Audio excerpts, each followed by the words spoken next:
Alors bonjour à toutes et à tous, nous sommes là du côté de Barcelone actuellement au moment où je vous parle et c'est vraiment une chance, un honneur et pour moi un privilège d'être avec une personne que je suis maintenant depuis plusieurs années. C'est lui qui m'a initié finalement au développement personnel il y a maintenant plus de 5 ans grâce à Anthony Robbins. Peut-être que certains d'entre vous le connaissez, en tout cas dans ce milieu-là, il a une vraie réputation, c'est monsieur Roger Lannoy. Merci Julien, c'est un plaisir d'être avec toi aujourd'hui. Alors le plaisir est partagé, c'est vraiment encore une fois une chance de t'avoir à côté de moi pour pouvoir échanger, partager avec toi un moment et éclaircir cette vision-là pour le plus grand nombre d'entre nous. Et c'est vrai qu'on te connaît à travers Anthony Robbins, vraiment la personne phare pour les francophones. On te connaît via tes webinars ou tes conférences pour certains. Mais moi, j'ai cette sensation qui me vient, c'est que j'aimerais vraiment connaître le personnage, qu'est-ce qui est à l'intérieur de l'être humain, son background. Et un truc qui me vient à l'idée, là, comme ça, c'est est-ce que tu peux nous parler un petit peu de ton enfance, dans quel cadre tu as grandi, comment tu as évolué peut-être au niveau scolaire, ce genre de choses, au niveau familial, voilà, qu'on puisse te connaître un petit peu plus. Disons que je suis l'aîné d'une famille de trois garçons. Ok, ma mère travaillait comme comptable dans une usine dans le bled où on habitait, dans le sud de Bruxelles, à Braine-le-Comte. Et j'ai deux frères qui sont plus jeunes que moi, donc. Et j'ai mon père qui, lui, avait repris de manière, comment vais-je dire, par accident, parce qu'il bossait pour son père dans le plafonnage, dans le plâtrier, je crois que vous dites en France. Plâtre, ouais, plâtrier. Un métier très dur. Et il bossait avec son père et son père est décédé du jour au lendemain, un week-end, un samedi, AVC. Son père est décédé et lui, il n'avait pas le choix. Il avait deux, trois ouvriers avec et il a continué la petite entreprise, ou dans le cas de dire la petite entreprise familiale. Donc te dire, bon, on vivait dans un milieu, je ne veux pas dire qu'on était dans la misère, mais ni non plus dans l'abondance. Tu vois, dans un milieu, je vais dire, normal. J'étais à l'école dans mon village parce qu'à l'époque, ce n'était pas comme maintenant où parfois on va à l'école autre part. Bon, ici, tu vas presque faire tes études en fonction des écoles qu'il y a dans ton village. Tu vois, tu ne fais même pas les études par rapport à ce que tu aurais aimé. Ben, tu dois voir dans les écoles disponibles. Et bon, ça n'a pas été non plus une grande joie parce que à 17 ans, j'ai arrêté, 18 ans, j'ai arrêté et j'ai pas eu de diplôme. Tu vois. On a un point commun alors. Voilà. Alors ce qui m'intéresse, c'est une bonne nouvelle pour ceux qui n'ont pas de diplôme. Hein. Et je crois qu'il y en a beaucoup. Ouais. Et qu'il y a des personnes qui se cherchent. Bon, je ne dis pas qu'il ne faut pas étudier, je ne dis pas ça à mes enfants. Bien sûr. Mais d'un autre côté, pour moi, le diplôme, c'est un passeport. Ouais, j'ai compris. C'est un passeport, bon, voilà, tu peux passer la frontière avec, mais ça ne veut pas dire que tu vas pouvoir t'éclater dans le pays où tu vas. Il n'y a pas de garantie de succès et d'épanouissement, bien sûr. Plus maintenant, c'est fini ça. Je suis d'accord avec toi. Ok, donc voilà, bon, à 17 ans, donc, tu stoppes à ce niveau-là. Et du coup, maintenant qu'on te connaît un petit peu plus, comment tu as un petit peu grandi, évolué, ce qui peut être super intéressant aussi, nous on te connaît ce que tu es maintenant, mais c'est ton parcours parce que j'estime et je suis sûr et certain que tu as vécu des bonnes expériences, des expériences moins bonnes, peut-être des échecs, tu as essuyé des revers. Et comment tu t'es construit pour en arriver à ce stade-là, à ce niveau-là, pour impacter autant de monde finalement? Si tu veux, moi, la première chose qui m'a permis de découvrir le développement personnel, parce que bon, quand je suis sorti de l'école, j'avais pas de boulot, j'ai bossé un peu avec mon père qui était dans le bâtiment, avec un oncle qui était carreleur, donc le grand-père d'Eden Hazard d'ailleurs. Pour ceux qui connaissent le foot. Joueur, bien sûr. Et je bossais avec mon oncle Francis parce que bon, il était plus sportif que mon père, donc je m'entendais mieux avec lui, tu vois. J'ai aussi un autre oncle qui lui était, bon, c'était pas un métier très sympa, lui il était pompe funèbre, tu vois, bon, et je bossais avec l'un ou avec l'autre. J'étais un petit peu, je me débrouillais pour me faire un peu d'argent de poche, tu vois. Parce qu'à l'époque, bon, il y avait le chômage, mais je voulais pas. À l'époque, c'était encore le temps où quand tu étais chômeur, il fallait aller à un bureau, signer le matin et le soir. Et bon, je voulais pas, j'avais un minimum de fierté quand même, et je voulais pas me retrouver dans cette situation. Donc je me débrouillais comme ça, entre guillemets, des petits boulots, mais je dirais dans le secteur familial. Et un jour, par un piston, par un oncle qui était à la banque, je suis rentré à la banque, tu vois. Je suis resté 5 ans. Et ce qui m'a fait changer, c'est quand j'ai démarré en marketing de réseau. Ce n'est pas le marketing de réseau qui m'a le plus intéressé au départ, motivé, c'était les formations qu'il y avait derrière. Ok. Et il y avait un gros vecteur formation qui, à l'époque, c'est là que j'ai découvert le bouquin de Dale Carnegie, Comment se faire des amis, ou l'autre de Napoléon Hill, Réfléchir et devenir riche. Et c'est là que j'ai compris que je n'étais pas condamné à avoir la vie qu'on m'avait programmée. Je n'étais pas condamné à bosser à la banque jusqu'à ma retraite pour espérer avoir une retraite, avoir une bonne pension, comme on dit chez nous en Belgique. Et là, c'était du découvre plein de trucs, tu vois. Et ça m'a... j'étais comme un fou, là. J'avais tout mon enthousiasme, toute mon envie. En plus, à l'époque, je jouais au foot avec les copains et je retrouvais la gagne que j'avais sur un terrain de sport, un terrain de foot, mais je le mettais dans mon activité de MLM. Et c'est ça aussi qui a fait que j'ai eu des résultats spectaculaires. Ouais, sans connaissance mais c'est ça qui est au fou. départ. C'est fou. Donc est-ce qu'on peut dire, d'après toi, que tout s'apprend ou tout peut se faire finalement au jour le jour ou sur le terrain sans forcément avoir les connaissances ou compétences initialement? Tu acquiers les connaissances au moment où tu en as besoin. Et ça, c'est la grosse erreur que beaucoup font. Ils croient qu'il faut d'abord apprendre et puis faire. Non, tu peux apprendre et faire en même temps. Et c'est ce que j'ai fait. J'ai eu la chance aussi, gratitude, d'avoir rencontré quelqu'un comme Moïse. Bon, c'est vrai qu'il avait un nom prédestiné, mais qui était pour moi un super mentor. C'était un peu, comme il disait, mon père spirituel, tu vois. C'est le mentor. Un mentor, mais c'est le gars qui, lui m'appelait, je suis ton père spirituel, il me disait toujours. Et il me foutait des coups de pied au cul. De temps en temps, j'avais quand même des bravos, mais pas souvent. Il était très avare dans les félicitations, mais il aimait bien travailler avec le bâton, tu vois. Mais ça a marché. Ok, il y a un mot que tu trouves hyper intéressant, tu as employé le mot condamné. D'accord. Qu'est-ce que tu pourrais dire aux gens qui sont persuadés, qui ont des convictions, qui pensent qu'ils sont condamnés? Et je pense qu'il y en a beaucoup qui sont dans une case et qui se disent non, mais tu vois, non, mais c'est pour les autres, non, mais pas moi. Non. Tu vois, qui sont condamnés, mais dans cette case-là, ils ne sont pas si bien que ça.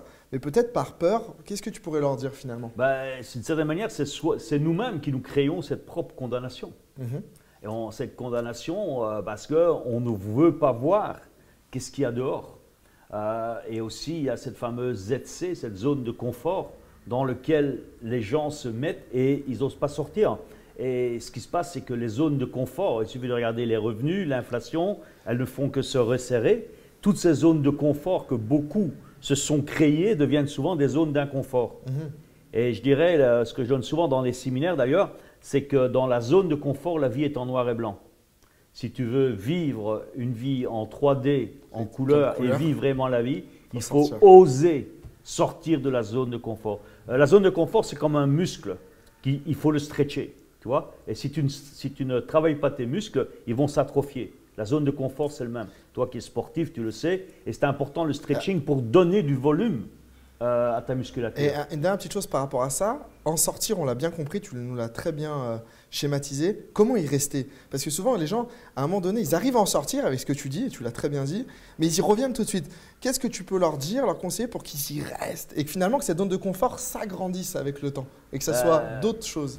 Beaucoup de choses que je voudrais dire là-dessus, mais la première, c'est d'avoir des habitudes, des bonnes habitudes, ce que j'appelle les rituels. On a soit des rituels de l'échec, c'est la majorité des gens, ils font tout le temps les mêmes choses, ils ont tout le temps des situations qu'ils ne veulent pas et ils répètent les mêmes échecs. Par contre, le rituel du succès, c'est créer des nouvelles habitudes. Et une habitude que je conseille à tout le monde pour démarrer, parce qu'il faut juste formater notre cerveau à s'habituer à créer des nouveaux rituels. Et un rituel simple, c'est un rituel, je dirais, physique. C'est par exemple le matin, prends un jus de citron. Dès que tu te réveilles, boum, tu sautes sur le citron. Le jus de citron, si c'est trop dur pour toi, tu mets un peu de flotte avec. Ça n'a pas d'importance. Ensuite, te poser 5-10 minutes, un peu de musique, un peu d'encens. Moi, c'est ce que je fais. Une méditation. Méditer 10 minutes. Bon, le week-end, parce que la méditation, ce n'est pas entre guillemets une punition. Ah non, au contraire, c'est une bénédiction, c'est un cadeau. Et si le week-end, tu peux le faire pendant 1 heure, c'est magique. Et après, mettre le corps en mouvement, créer de l'oxygène, parce qu'on a besoin, nos cellules ont besoin d'oxygène. Passer 10 minutes de trampoline. Petite trampoline, ça coûte 35 €. Merci Decathlon pour la pub. À fond la forme, tu vois. 10 minutes de trampoline, eh bien, ça prend maximum une demi-heure. Maintenant, on dit, ouais, mais moi, je n'ai pas le temps. Mais tu te lèves une demi-heure plus tôt et teste. Et tu vas voir, Et comme ça la marche. personne va J'ai se sentir tellement mieux. des milliers de retours avec ça. Ça, c'est un premier point. Et je dirais le deuxième point, ça c'est, je dis, au niveau physique, physiologique. Et le deuxième point, c'est couper. Je sais que ce n'est pas sympa ce que je vais dire, mais couper avec toutes les personnes qui viennent te pourrir la vie avec leurs histoires négatives, qui sont en train de te tirer par le bas, tout l'environnement, parce que ce qui fait notre force, ce qui va faire que notre réussite, c'est d'avoir un environnement qui nous porte. Tu es sportif, moi je connais très bien ici le Barça aussi au niveau du foot, ou Eden, tu vois, j'en parlais tout à l'heure, mais qu'est-ce qui fait qu'un sportif il réussit? C'est parce qu'il a tout l'environnement aussi. Bon, il faut être doué bien sûr, mais il a tout l'environnement avec lui. Imagine qu'on lui donne des godasses qui ne sont pas propres, ou des godasses qui sont trop petites ou trop grandes, ou je ne sais pas moi, qu'il n'a pas le bon environnement pour réussir, il ne pourra pas donner les 1000% de ses capacités. Et nous aussi, pour réussir dans la vie, mais il faut savoir couper avec les gens qui vous pompent l'air, comme on dit chez nous en Belgique, tu vois. Et tu as des gens, et ça, on les ressent. Tu as des gens, tu passes des heures, ça fait des heures qu'on est ensemble, ben bon, on ne voit pas leur tourner. Tu en as de ceux, tu es 2 minutes avec eux, ça y est, tu es cassé. De passer à autre chose. Alors quand tu as des gens comme ça, fuis-les comme la peste. C'est se préserver, se protéger finalement, se faire du bien à soi-même d'avoir cette attitude-là. Et après, tu vas, surtout au départ, quand tu commences dans le business, dans une carrière, c'est important au départ. Après, bon, tu vas aller voir, tu en rigoles, parce que tu vas prendre ça après, tu auras suffisamment de force, de mental, de grinta, la pêche, que tu vas prendre ça un peu à la dérision. Dire, oh bon, ça va, je connais la musique. Tu vois. Mais au début, ces personnes avec une vibration basse ont un impact négatif sur toi. Après, tu laisses pisser le mouton, comme on dit chez nous en Belgique. Ok, super. Bah, merci, hein, c'est des bonnes infos là que tu nous donnes. Hein. Bon, il y a une autre question que je voulais te poser. Qu'est-ce qui t'anime au quotidien depuis des années? Qu'est-ce qui te donne envie de coacher toutes ces personnes-là? Pourquoi tu le fais? Dans ta tête, dans ton cœur, dans tes tripes, quelle est ta mission? Tu vois ce que je veux dire? Parce que tu ne peux pas faire ça que pour un aspect à un moment donné que financier ou business. Tu as forcément quelque chose qui t'anime, tu as forcément des croyances, tu as forcément de l'amour. Tu vois? Tout à fait. Donc, mais tu vois, pourquoi tu fais ça? C'est pas les finances, parce que si tu fais ça pour si tu fais le business, quel qu'il soit, que ce soit dans le coaching, dans la motivation, que pour l'argent, j'y crois pas non plus. Ça marche pas. Ça marche pas. Et même dans ton métier, en MLM, la même chose. Ceux qui font ça pour l'argent, bon, ils en font peut-être, mais ils sont pas heureux. Ouais. L'argent, pour moi, c'est la conséquence d'un travail bien fait. Et pour bien faire ton travail, tu as besoin d'avoir des bonnes émotions. Et c'est ce que Tony Robbins appelle la fameuse driving force. Quelle est la force qui te conduit? Moi, personnellement, je suis très croyant et pour moi, c'est une mission, je dirais. Une mission, pour moi, j'ai reçu ce talent de mon créateur. Il m'a donné ce talent, c'est à moi de l'utiliser. J'adore la parabole des talents pour ceux qui ont lu les textes sacrés. Soit tu fais comme certains, tu reçois un talent, tu le mets dans la terre et tu ne le laisses pas grandir, ou tu prends le talent et tu le fais et tu le fais fructifier. Et à la fin, si vous connaissez la fin de la parabole, à la fin, celui qui avait mis le talent dans la terre, eh bien, on lui a repris.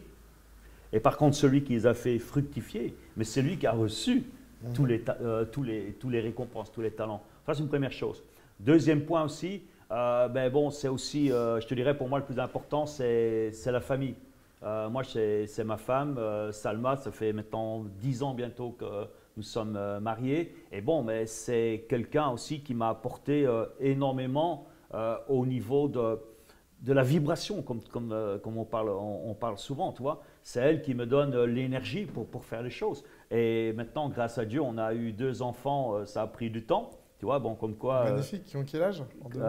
Tu vois, Ronnie vient d'avoir, il y a quelques jours, 30 mois, 2 ans et demi. Et Lilia, elle a 15 mois de moins, elle a 15 mois, tu vois. Ça a dû te changer la vie. Et ça change aussi la vie, tu vois. Ça prend beaucoup d'énergie, ça prend beaucoup de temps.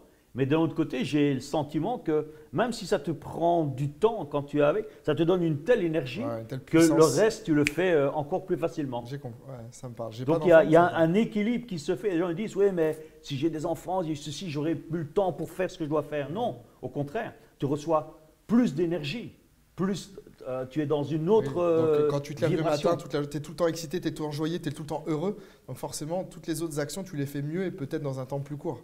Tout à fait. Okay. Ça, c'est important. On a tous une driving force. Yeah. Et cette driving force, il faut la connaître. Tu vois, je prends souvent aussi, moi, l'exemple de Gandhi ou de Mandela. Bon, je me considère ni pour l'un ni pour l'autre. C'est des personnes que j'admire, mais tu vois, tous les deux, ils ont fait des choses extraordinaires. C'est pas la peine que je te rappelle leur parcours, mais ils ont fait des choses extraordinaires. Pourquoi? Ben parce qu'ils avaient cette force en eux, cette driving force. Ils ne faisaient pas ça pour l'argent. Ils avaient une noble cause, Pour une cause l'humanité. noble. Très bien. Alors, il y a beaucoup de gens qui vont voir cette vidéo, je l'espère, parce qu'elle est très instructive, elle est impactante, je trouve. Et j'aimerais, vu que tu es un fervent supporter ça, de Barcelone, on le sait, de Eden Hazard, on le sait, mais du marketing de réseau, du marketing relationnel, est-ce que tu peux donner ta vision du marketing de réseau au présent et sur le futur, sur peut-être les 10 ou 20 prochaines années, à des gens qui découvrent le marketing de réseau ou même des networkers pro confirmés? Ça, je pense que ça peut être intéressant de Moi, je savoir peux ça. te dire, le marketing de réseau, pour moi, j'ai énormément de gratitude. Parce que si je suis ici aujourd'hui, c'est grâce au marketing de réseau. Ok. Parce que quand j'étais à la banque, j'aurais jamais, si j'avais pas eu le marketing de réseau, j'aurais jamais osé quitter la banque. Et si j'ai quitté la banque, c'est parce que j'ai eu l'opportunité de faire du marketing de réseau, comme ils le disaient très bien dans leur meeting, à temps partiel, sans perturber mon activité principale et sans quitter mon emploi. Je me dis, bon, ok, je vais essayer, je vais tester, tu vois.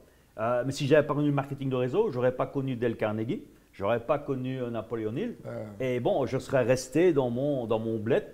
Comme je vois mes deux frères maintenant, ils sont toujours dans le même village, tu vois. Et avec le même petit train de vie, j'aurais été, d'une certaine manière, programmé ou condamné à vivre cette vie comme eux. Donc pour moi, j'ai énormément de respect et de gratitude. C'est le meilleur système qui existe pour pouvoir réussir sa vie. C'est le meilleur système qui existe à condition de payer le prix.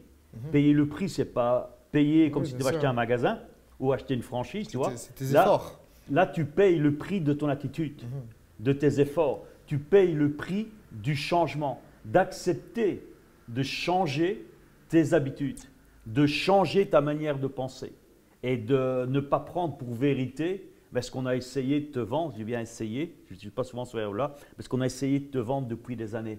Et là, vraiment, le marketing de réseau, c'est quelque chose de magique. Et maintenant, venir me dire, oui, mais j'entends les gens, oui, mais ce n'est pas fait pour moi. C'est fait pour tout le monde, c'est bullshit ça encore. Ça, c'est encore des histoires de losers, c'est pas fait pour moi. Moi aussi, je me suis dit ça au départ, c'est pas fait pour moi. Je travaillais à la banque. Attends, l'identité, j'avais mes copains, quand tu allais prendre un verre avec eux ou au foot, j'étais le banquier, c'est pas n'importe qui, j'avais pas un bal en poche. Si j'avais quand même de quoi leur payer une bière, tu vois. Mais j'étais le banquier. Et là, et après, je vais dans le marketing de réseau où on vendait du savon. Là, je deviens un marchand de savon. Tu vois la différence d'identité. Ah oui, c'est un choc. Et tu te dis, mais qu'est-ce qu'il fait ça? Pourquoi il fait ça? Ce mec, il était banquier, il était tranquille. Pourquoi maintenant il va les vendre des savons, et dans la tête du gens, presque du porte-à-porte avec du savon.